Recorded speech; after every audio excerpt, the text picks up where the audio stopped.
Таблите со Скопје и меморандумите со врски за Грција остануваат непроменети, ама затоа македонската влада побрза во очи на посетата на грчкиот министер за надворешни Никос Дендијас во земјава да го смени името на археолошкиот музеј и целосно да ја отстрани таблата на улицата Филип II и да ја прекрасти во Стив Наумов.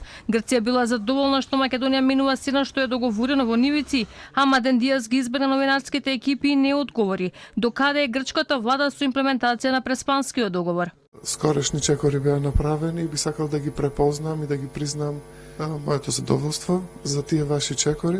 Од отстранувањето на денешната табла, точно надвор од зградата на која што се наоѓаме, една табла која што беше поставена во други времења и го поставуваше кралот Филип II, таткото на Александар Велики.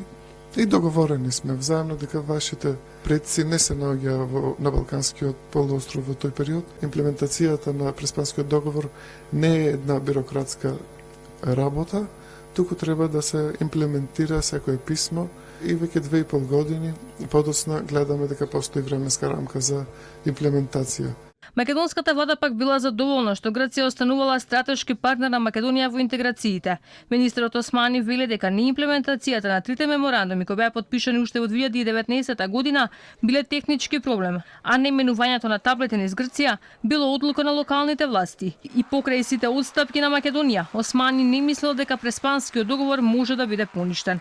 По однос на ратификацијата на одредени договори и меморандуми во грчкиот парламент ги отворив јасна средбата и прашањето на совраќајните знаци во Грција и разговаравме и по однос на техничките причини за неисполнување на тие прашања во грчкиот парламент и се разбира дека договоривме и начин како тоа ќе се направи во наредниот период.